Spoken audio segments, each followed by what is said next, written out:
ისტორიას, რომელსაც ამ ვიდეოში, ისტორიებს, რასაც ამ ვიდეოში მოგიყვებით, აღმაშფოთებელი შეგვიძლია უწოდოთ.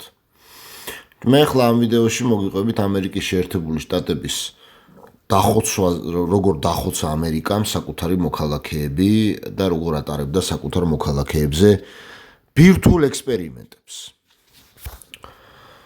პირველი ნაწილის ასე ქვია, რამოდენიმე ნაწილისგან შედგება, უბრალოდ ვიდეო ერთი იქნება და სწრაფად გავივლი, რომ დიდი ხანი ამაზე არ გავამახვილებ თქვენს ყურადღებას, უბრალოდ არ შეიძლება ეს ხალხმა არ იცოდეს.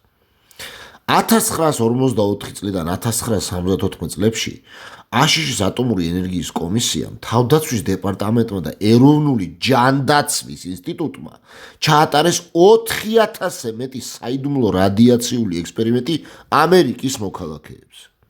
ბიჭო, ჯანდაცვის ინსტიტუტმა. ჯანი ხო უნდა დაეცვათ. ამებმა თავის მოქალაქეები დაასხივეს.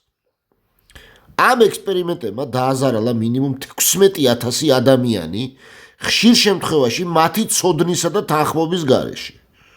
საერთოდ არ იცოდნენ.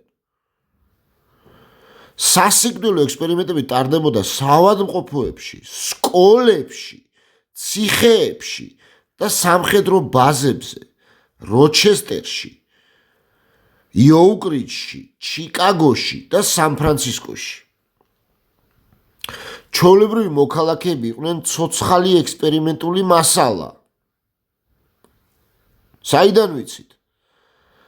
საიდან და 95 წელს გამოიძიეს ეს და პრეზიდენტმა აშშ კლინტონის დროს გამოიძიეს. და დასკვნა დაიდო ესეთი ახლა რაც თქვი, კაცო.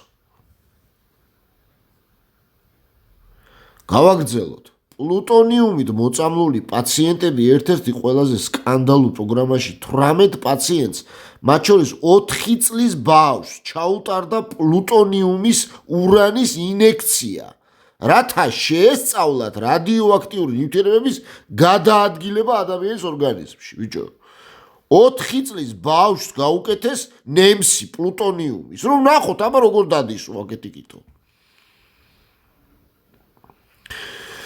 ზოგიერთ შემთხვევაში სიკვდილის შემდეგ ამპუტირდებოდა კიდურები, ხო მოკლავდნენ.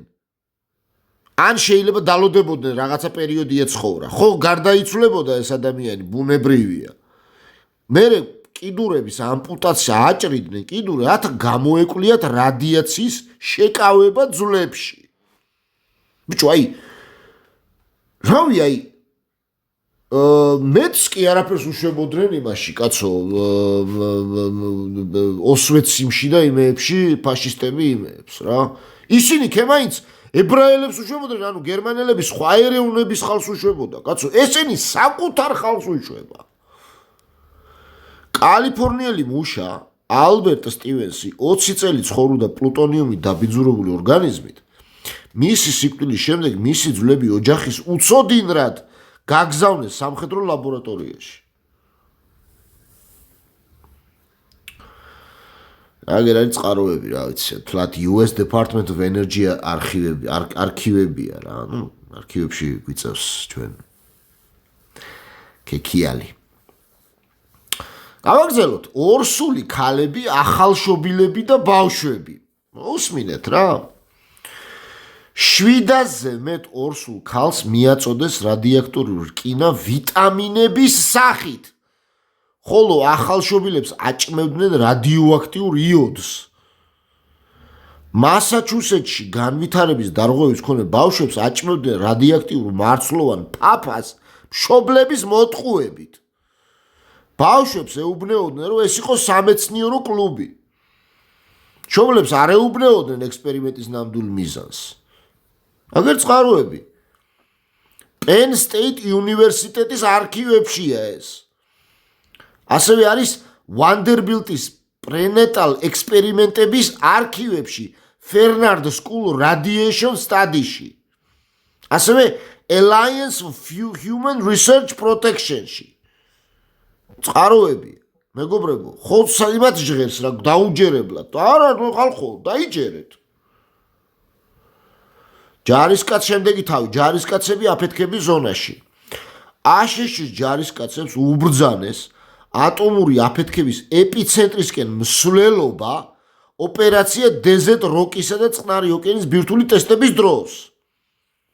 მათ არწმუნებდნენ, რომ ეს უსაფრთხო იყო.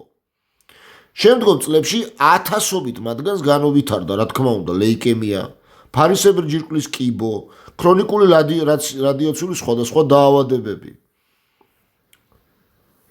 ამას გვატყობინებს ატომური ვეტერანების რეპორტი, ატომური ენერგიის ოფიციალური წყაროები. ეს ორგანიზაცია. შემდეგი პატიმრები და ღარიბი მოსახლეობა. 88 აფროამერიკელ კიბოს პაციენტს ჩაუტარდა სრული სხეულის დასხივება. პატიმრებს თავაზობდნენ შემცირებულ სასჯელს ან მცირე თანხას, თუმცა რეალური რისკების შესახებ სრულ ინფორმაციას არ აწვდიდნენ. იგივე Prisoner Experiment Section-ში. Bioethics Archives georgetown.edu. შედით ნახეთ რა. და რამდენი ხანი ფარავდნენ ამ საიდუმლო ექსპერიმენტებს ხალხზე. პლუტონიუმის მსხვერპლები აღირიცხებოდნენ აი ამ კოდებით. ათასობით დოკუმენტი გასაიდუმლებული იყო 10 წლეულების განმავლობაში. 1986 წელს კონგრესმენმა ედუარდ მარკიმ ჩაატარა მოსმენები ამ თემაზე კონგრესში. ამერიკის ატომური ლაბორატორიული თაგვები ასე ერქვა ამ მოსმენებს. თუმცა საზოგადოებამ ვერაფერი გაიგო. არ იცოდა, არ გასაჯაროვდა ეს მოსმენები. 1993 წელს მაინც არ არის დაფარული რო არ გაცხადდესო უფალი ამბობს. ჟურნალისტმა ეილინ უელსონმა გამოავლინა მსხვერპლთა ვინაობა. ხოლო 95 წელს უკვე როცა ყველაფერი გამომჟღავნდა, პრეზიდენტმა ბილ კლინტონმა ოფიციალურად აღიარა. ის რაც აშშ-ის მთავრობამ გააკეთა, იყო არასწორი.